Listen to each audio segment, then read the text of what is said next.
welcome to the Tennis IQ podcast. I'm Josh Berger. And I'm Brian Lomax. And today's topic is going to be on a couple of, say, virtues or values that Josh and I think are important for one's overall career, but also can be applied to even performance within a match. And those virtues or values are commitment and enthusiasm. We like to talk a lot about that aspect of performance, the virtue piece of it. It gives us a good framework for how we want to behave on the court, how we want to conduct ourselves with intention and purpose. And the inspiration for today's topic comes from a book we've discussed several times in the past, Arete by Brian Johnson, and a couple of chapters that are really dedicated to the idea of commitment and the role of enthusiasm in achieving what we are committed to. So we're going to discuss a few quotes that I think are quite illuminating about it. And then we'll get into a bit more about, all right, how do we see this playing out in one's career? How do we see this playing out maybe in a performance or over the course of a week in a tournament, that kind of thing. So before we get to that, we want to take a moment to mention our sponsor, Go Sport. So as a listener of the Tennis IQ podcast, you can get 10% off Go Sport products at gosport.com. That's GEAU sport.com by using the discount code TennisIQ10. So visit gosport.com. Be sure to check out their selection of premium gear bags for both tennis and pickleball. Josh and I use their bags. They are fantastic. And again, you can use the discount code TennisIQ10 to get 10% off all products at gosport.com. That's GEAU sport.com. So Josh, want to get your initial thoughts on the idea and the kind of relationship between the concepts of commitment and enthusiasm. Yeah. So first of all, and I guess we could start with the quote. I'm happy to read it as sort of a starting point. Sure. And we can. So the quote is, and this is from W.H. Murray, who is a Scottish mountaineer, based on a little bit of research about him. Yeah. You never know when you see a quote. You always have to make sure it's somebody legit. Exactly. And this guy is totally legit, right? Because it's about from his book about a Himalayan expedition. That's pretty legit. So the quote is, "Until one is committed, there is hesitancy, the chance to draw back, always ineffectiveness. Concerning all acts of initiative and creation, there is one elementary truth, the ignorance of which kills countless ideas and splendid plans. That the moment one definitely commits oneself, then providence moves too. A whole stream of events issues from that decision, raising in one's favor all manner of unforeseen incidents, meetings, and material assistance, which no man could have dreamt would have come his way." And then I have learned a deep respect for one of Goethe's couplets: "Whatever you do or dream you can, begin it," which I think was the end of that. So, and then the last line: "Boldness has genius, power, and magic in it. Begin it now." I was reading from the previous chapter, the following chapter. But I think starting with that quote is important just to kind of see the big picture, because I think, and we can connect this to tennis or different areas of life, where just like Murray says, before that point of decision, before that point of commitment, ultimately, there is, sort of what he calls ineffectiveness, right? If you're sort of wishy-washy about something, if you're sort of half in, half out, if you're not sure about whether you want to do it or not, there can be a lot of sort of wasted energy, right? Part of your energy is going towards the goal or mission at hand. And then part of it is going towards wondering, right? Wondering whether or not this is the right path, whether or not you should do this, whether or not you should quit. And I think this can be true in different areas of life. It can certainly be true in terms of somebody's tennis journey. And what I think we can do it sort of as a starting point is we can think about, like you said in the intro, um, different contexts where I think this can be important, both long term in terms of a tennis player's career. In that, whether it's a junior player, whether it's a pro player, whether it's a adult player who plays in tournaments or leagues and is passionate about their game. Um, whether it's sort of commitment to one's game overall or commitment to maybe one's mental game and the different things that are needed there and the time and dedication that requires. We can talk about sort of the difference between somebody fully diving in and fully choosing to commit or still being on the fence, still being in sort of that ineffective half in, half out mode, which I think a lot of people maybe find themselves in before that commitment is fully made. Yeah, I would agree. And I often will talk to some young tennis players who really aren't sure about what they want to do. There are many options. At least in the U.S., many players have this notion of college tennis, but it's hard. They want to play at the highest level, but their UTR isn't really there to do that. So what do they do? And they feel bad, and but they're kind of like at the beginning of this quote. I love this part, right? Until one is committed, there's hesitancy, the chance to draw back, right, to pull away from what you say you want. Always ineffective. So that's where I think everybody who's listening to this has probably felt that in their own lives. But hopefully, you've also felt the power of when you decided to do something. And it doesn't have to be anything huge per se. It just has to be something that you just say, yes, I'm going to do that. And just that act changes things. It begins to bring more clarity to what you need to do. But if we're constantly in, I'm not really sure, or we're pursuing a goal that is not actually authentic to us, everybody, every junior almost in the United States says they want to play college tennis. I mean, some may want to play pro, but they all say that. So is that really an authentic goal, or is that just sort of like society telling you that's what you should do? You have to make that choice. You have to, or at least understand that for yourself. When you're beyond that as an adult, all right, what do you choose to do?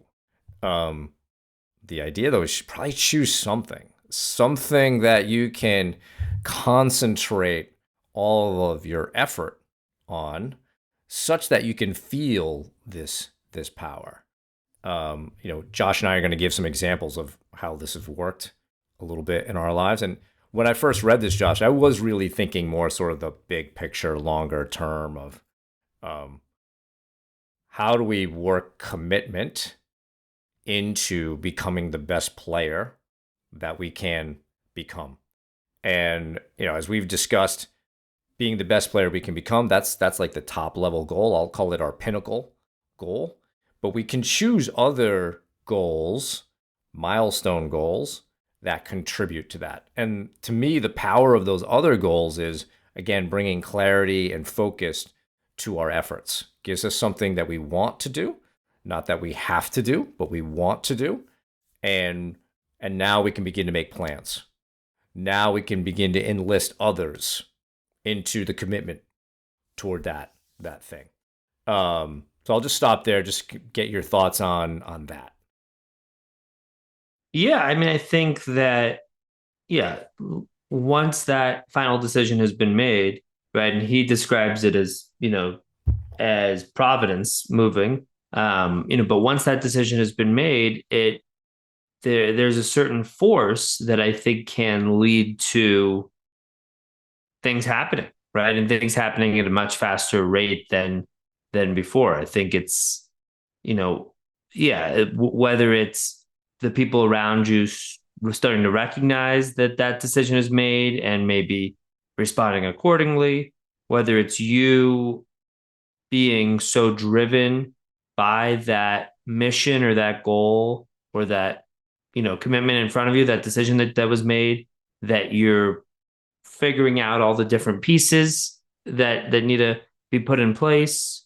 I think there's a really big difference between being on one side of the line from the other. And I like the maybe you could bring it up the way that I think one of your professors from the positive psychology course just sort of described commitment, or sort of an analogy that he used, because I think it's a helpful one for people to sort of grasp this concept in a certain way. Yeah, so this is from Tal Ben-Shahar, who's one of the leading voices in positive psychology. I took a class with him back in 2010 as a Foundations of Positive Psychology class through the University of Pennsylvania. And so he described commitment as if, you're walking, you're hiking, or just walking in the woods, and you have a backpack on, and you come to this really large wall, and there doesn't appear to be any way around it, but you know that you need to get to some place that's on the other side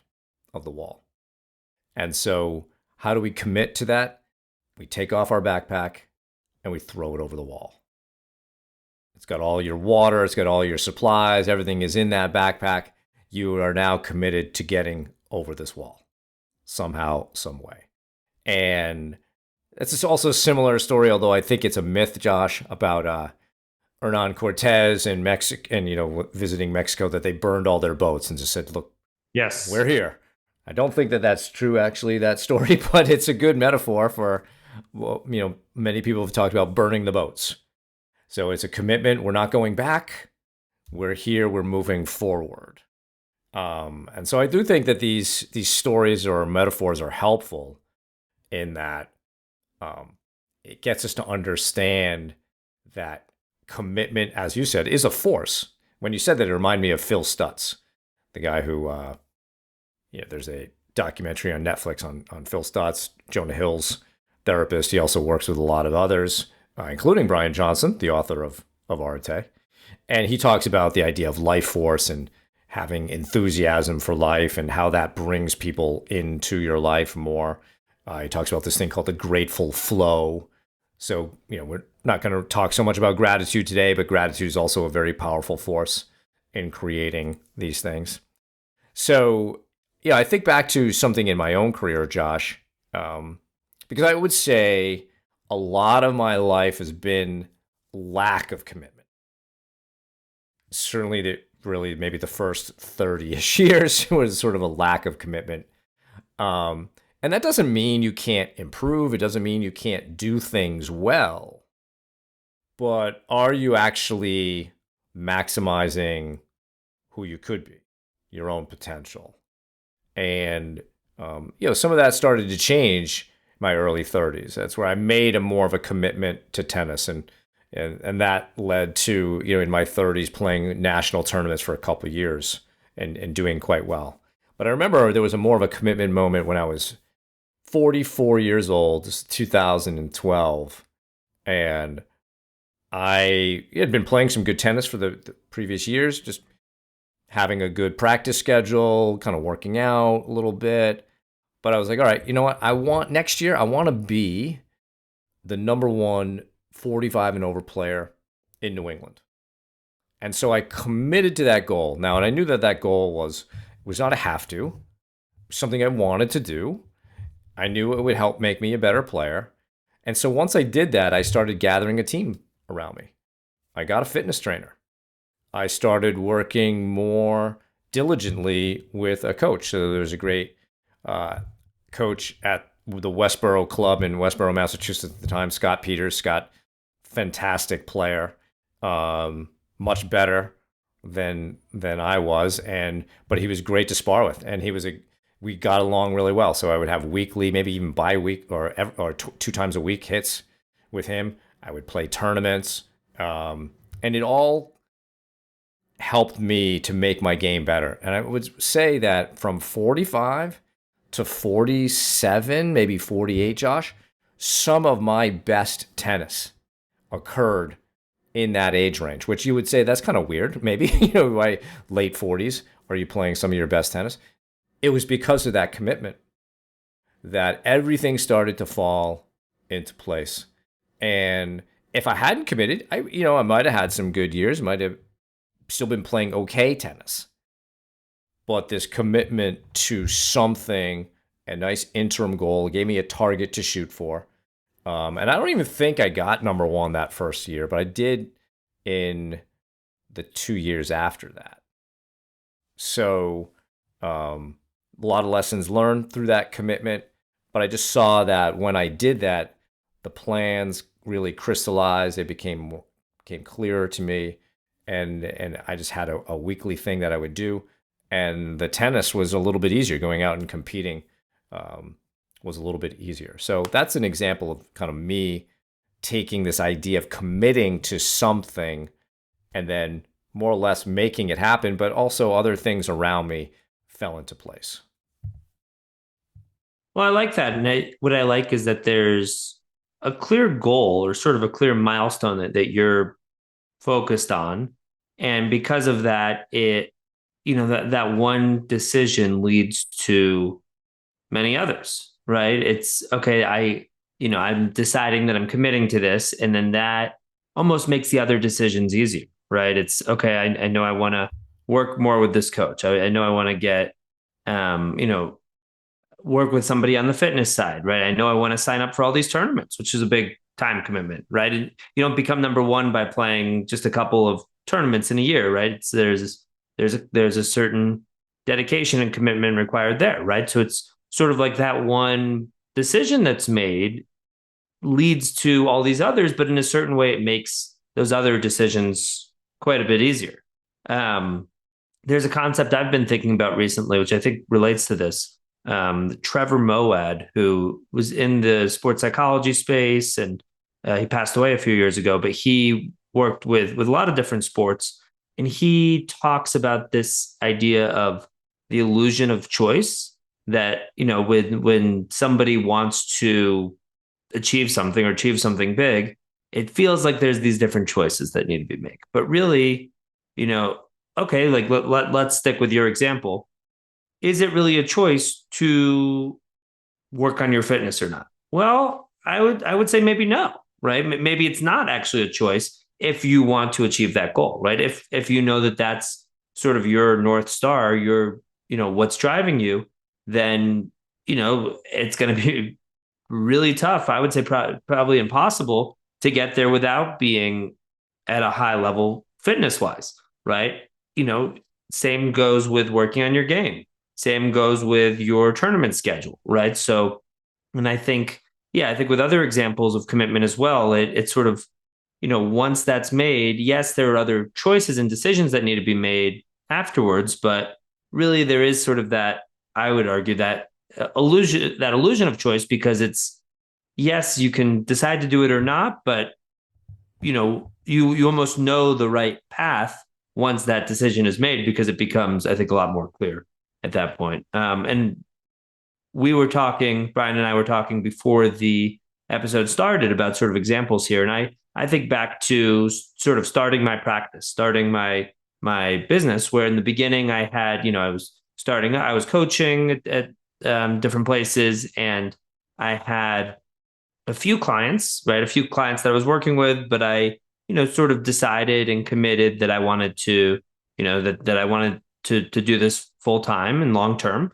And, within just a matter of months, I, had connected with a lot more athletes, had, more athletes that I was working with on a regular basis. And, just in a pretty short period of time, had sort of put that into place to make that happen.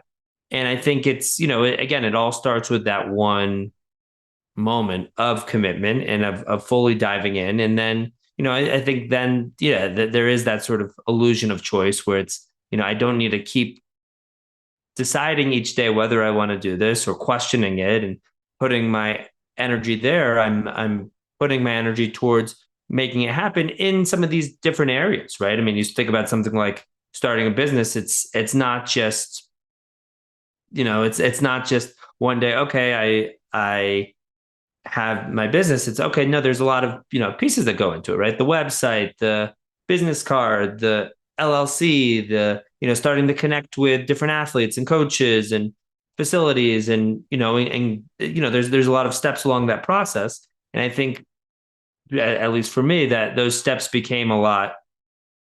The path became clearer once that initial commitment was made. And I think, yeah, I can think of different times in my life with tennis that's been true as well.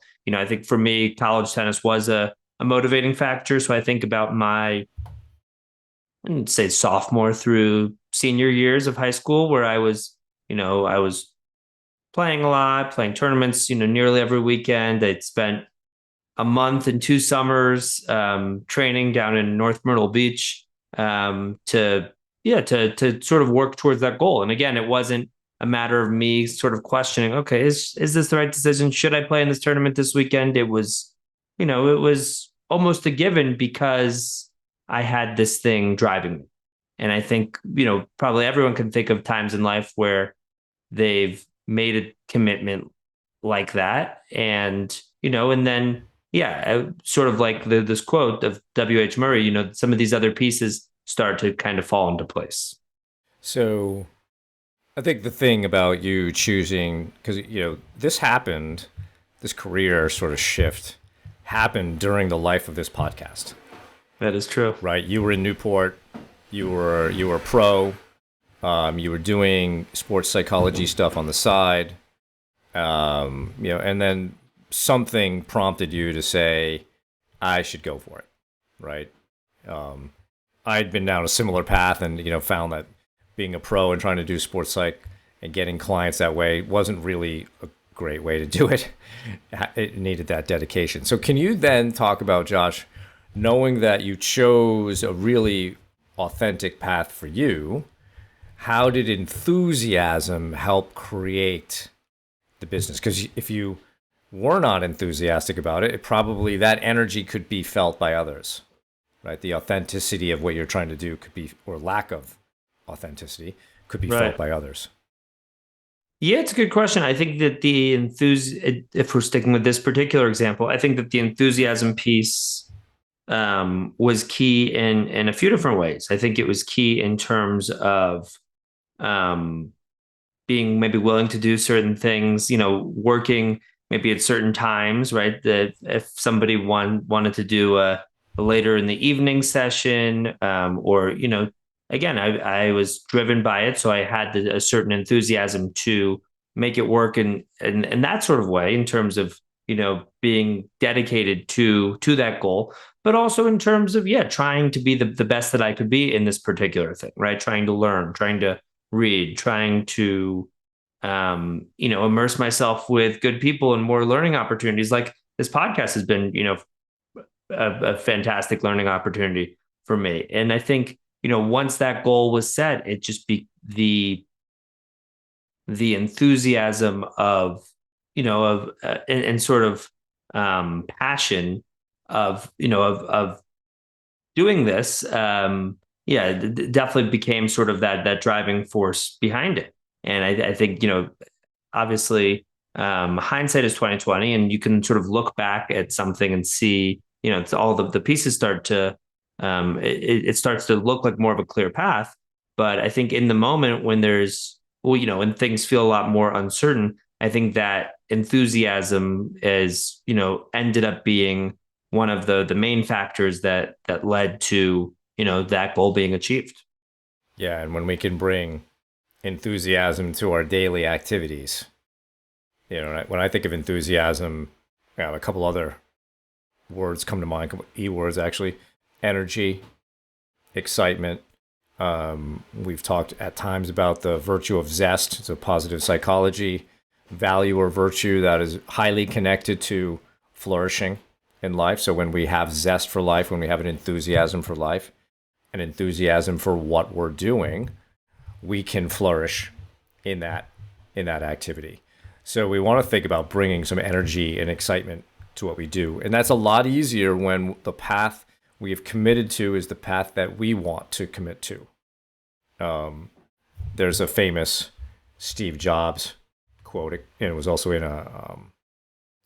an Apple commercial, And it starts off with, here's to the crazy ones, the misfits, the rebels, the troublemakers, the round pegs in the square holes, the ones who see things differently.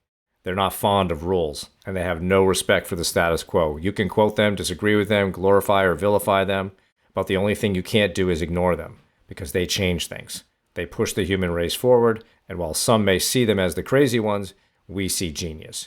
Because the people who are crazy enough to think they can change the world are the ones who do. And there's a lot of wisdom in this, because for you to commit to something that is authentic to you, it may not necessarily fit within the normal framework of an ordinary life. But as I tell all the players I work with, or all the athletes I work with, I don't want you to live an ordinary life. I want you to live an extraordinary life. And that may require you to do things differently. It may require you to not listen to your parents when they say you should get a particular job, right? Parents are often more concerned with security than they are with you living an authentic and purposeful life. So they want you to make money and be safe, and it's good to know that. But that can lead to years of misery because you're doing something that you did for security reasons, not for becoming the best you, or living a purpose. So I like that quote, Josh, because it helps us understand really the importance of choosing what you want to do in your one life. You don't have to change the world, but chances are, if you choose something authentic and you become really great at it, you will impact others in some way through that process. So it doesn't have to be Steve Jobs like, but it could be, the more you delve into like different little areas, you'll notice that there are like gurus or geniuses in these little areas that you've never heard of. But until you got into that world, and that's why, because you didn't get into that world. But when you get in there, you see, wow, these people really know what they're talking about. They have a lot of wisdom, etc. They're maybe affecting 10,000 people, or maybe just a few 100,000, but it's making an impact on the world. So tennis is a great place to practice committing to something, and a reason that you want to play tennis. I've had more recently several adult players come to me who are looking for, in a way, almost a better reason to play. At least in the United States, I would say that a lot of adult tennis is being somewhat underfunded, maybe defunded a bit by the USTA, and it's harder, I think, except for maybe leagues. I mean, the league piece is still pretty strong, but tournament play is not as strong. And so there are not as many outlets for adult players to really pursue who they want to be. And some of them get caught up in the ordinary mindset of gotta win, we have to win this league, etc.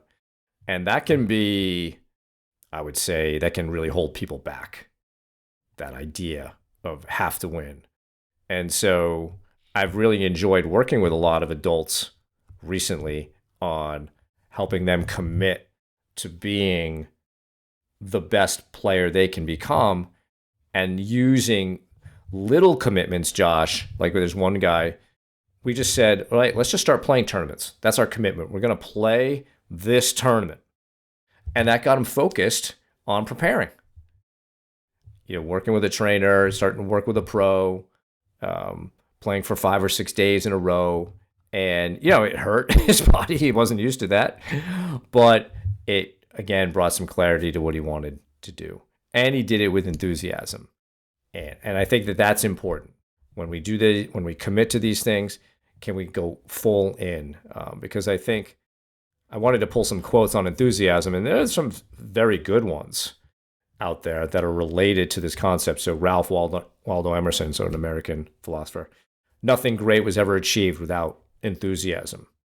Winston Churchill, success consists of going from failure to failure without loss of enthusiasm.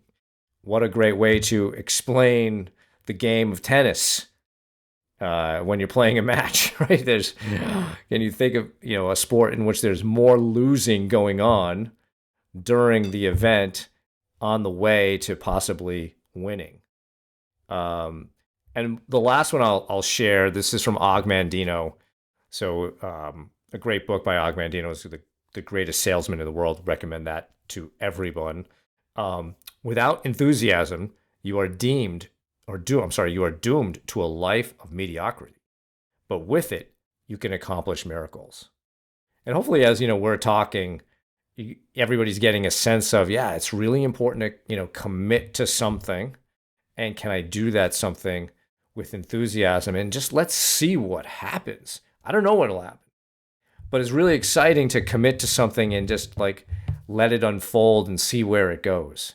Um, I wish I had done that or knew that a little bit more when I was younger, but then I would be a different person than I am today, and I'm genuinely okay with who I am today, Josh, and everything that I've gone through has made me that.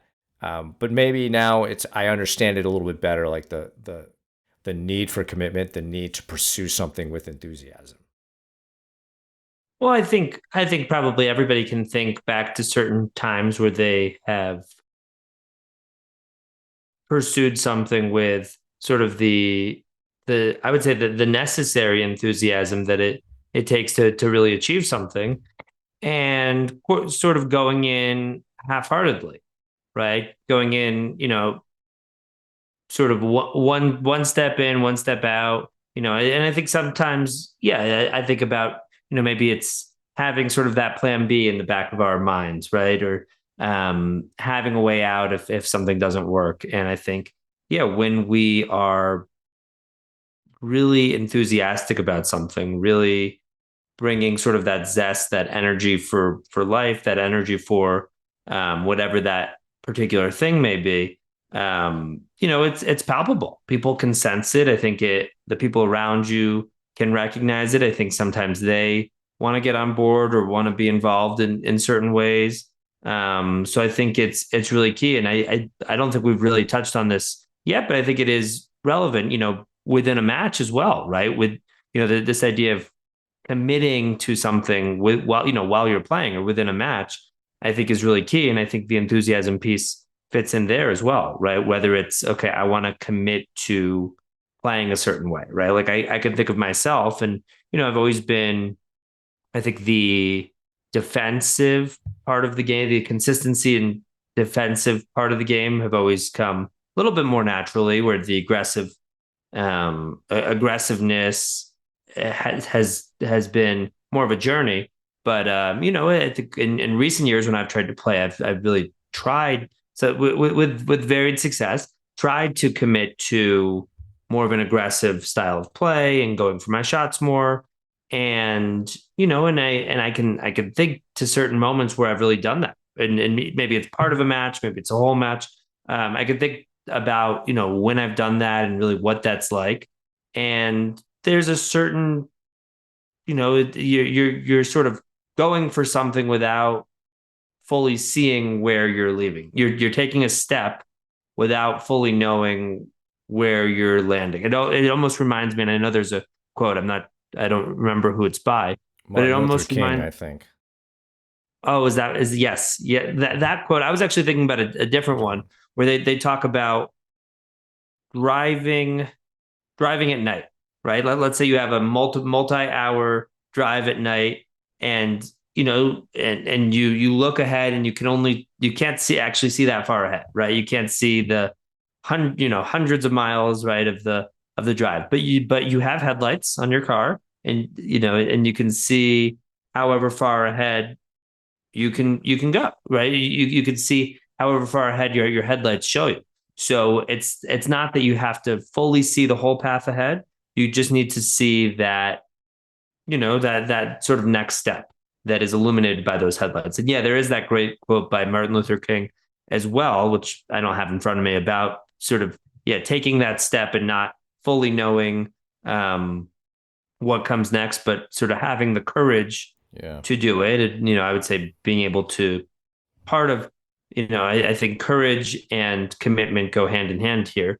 But yeah, I think that there's a lot here, but I think that the zest and the enthusiasm piece sort of lights a fire under it, because it gives you a reason to do it, right? It's not, you're not just committing for no reason. I think the zest and the enthusiasm piece helps you find that why. It's okay, I am enthusiastic about this for this reason, right? I want to pursue my career in sports psychology because this is something really meaningful to me, because of some of my own personal experiences, right? I want to be the best player in New England in my age group because, not just, okay, this is my goal, but I have this goal, I have this mission for a reason, right? There's something sort of behind that. And I think that enthusiasm can can really help with that piece.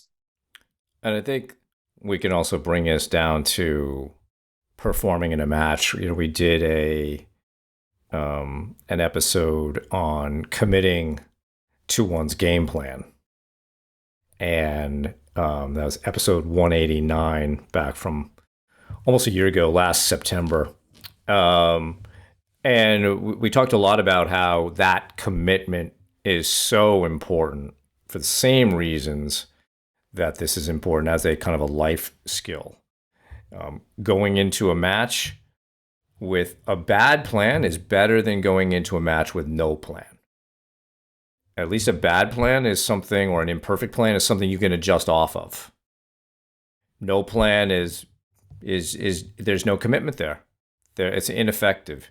You could do something, maybe you won't do something. You're really kind of half in, half out about what to do, and you end up being more in reactive mode than you are in an ability to do something with intent and respond with intent. So, would recommend people go back and listen to that if they're curious about that. But I think when we look at our own performances, we certainly do better when we're committed to a certain way of playing. And if we can really get enthusiastic about learning on the court as well, our games, of course, will grow. So this can also be used, within a performance, right? That commitment, that enthusiasm to play. This is what we want to do. This is what we want to hopefully achieve at the end of the performance, being proud of ourselves, giving it our best effort, giving it all our fight that we can, playing in a particular way, but then knowing that really the only imperative in my mind, Josh, of a match is that you learn something. You don't have to win. Of course, we want you to win. You would want to win, but I really want you to learn something. That's the key. And if we can commit to that, commit to being a student on the court today, commit to being a great learner on the court today. These things can help with the more ordinary responses of complaining and whining and getting upset about things. Right? Like the Churchill quote said, there's a lot of loss and failure that goes on in a match. Can you handle that and continue on with enthusiasm? Or do you let those losses, failures, whatever you want to call them, chip away at your enthusiasm such that you may suffer some sort of a mental breakdown in the match that obviously doesn't make you proud of who you are as a player? So, any thoughts on commitment, enthusiasm within a match from your perspective? I mean, I think, I think there's always this question when things aren't working, right? Is it, okay, it's a day where you're not playing your best. Is it the right idea to sort of double down, try to make it work with your A game and sort of the playing style that you want to play with and play best with, or to try to, I don't want to say plan B, but to shift? And I think that there are times where adjustments are needed, but I think it should be sort of within that realm of your commitment to playing in a certain way. And I think everybody is striving to play in a certain way. I think, for some people, maybe that's, that comes easier to them, and other parts of the game are a little bit tougher. But I think that it's really easy to back away from that playing style that you want to play. And again, I can think of plenty of times where I've gone into a match telling myself I want to be aggressive, go for my shots, take opportunities. And then, in certain moments, maybe in certain key moments, or maybe when things weren't going as well for me, I backed off. My commitment was flimsy in that moment. So I think, that there is a big difference where, I think commitment gets tested in certain moments in a match. And, and again, that's not to say that adjustments can't take place, and they can and they should, but I think it should all be within that realm of something bigger, that sort of bigger mission that I'm on in that match to be the best player that I can be and try to take a step towards that in this match. And me playing in a certain way is part of me working to achieve that goal. Yeah, to a longer term goal, right? Because Mm-hmm. I think sometimes, yes, you could win in a certain way, but does that kind of move the needle on your game? Does it help close the gap between who you are today and who you want to be? And sometimes that compromise is not good for the overall. And so I think, yeah, when we commit to something like that, Josh, it can get us through that pain. Because I think, yeah, when we look at adjustments in a match, they should all be done in a way of what you overall are trying to achieve. What are you trying to get out of today's match or this tournament? And that doesn't have to be a have to win. Very often that's a blocker. Um, Many tournaments that we play are opportunities to learn and get better, become a better competitor, practice competing, and a commitment to a plan is long term more important than having to win the match. But what Yep. I find is like when people do commit to these things, they're often committing to an enjoyable style of play. And yeah, you could go back to something that, all right, pushing or whatever. You really like that style? Some of us do. Some of us are totally okay with that. But others are not, right? They end up there out of fear. So why is winning that way in an unenjoyable way somehow better than you improving learning to play an enjoyable style, right? Committing to that style of play because you'll get better at it the more you commit to it.